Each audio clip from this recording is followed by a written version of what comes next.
Hi, this is Rory live from the London studio.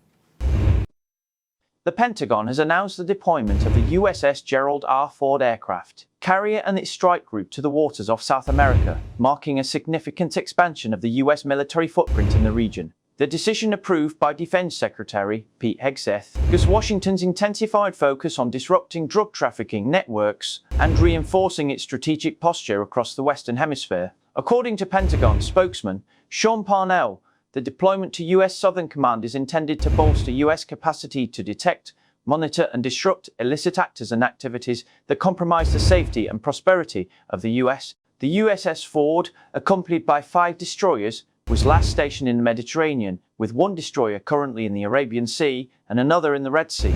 Officials have not confirmed whether the full strike group will proceed to South American waters.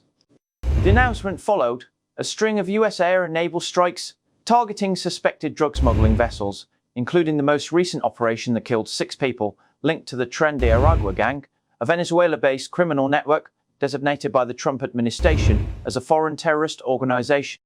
The series of attacks, which began in early September, has now resulted in at least 43 fatalities, raising questions about the scope and legality of the campaign. The build-up of US forces, including guided missile destroyers, bombers and surveillance assets, has stirred unease among Latin American nations, particularly as tensions grow with Venezuelan President Nicolas Maduro. Maduro has accused Washington of using counter-narcotics operations as a pretext for regime change, while overseeing military drills along 2,000 kilometers of Venezuela's coastline to demonstrate readiness for a potential confrontation. Analysts for the International Crisis Group observed that regional capitals increasingly view the campaign as strategic signaling, remarking, "Drugs are the excuse, and everyone knows that," drawing parallels to America's post-9/11's counter-terrorism policies. Hegseth declared, "If you are a narco-terrorist smuggling drugs in our hemisphere, we will treat you like we treat Al-Qaeda." President Donald Trump has further framed the effort as an armed conflict with cartels, invoking the same legal framework used against terrorist organizations. Despite criticism, supporters within Trump's circle described the initiative as a necessary deterrent. Republican Congressman Mario Diaz-Balart of Florida said, "It's about time. I would not want to be in the shoes of any of these narco cartels."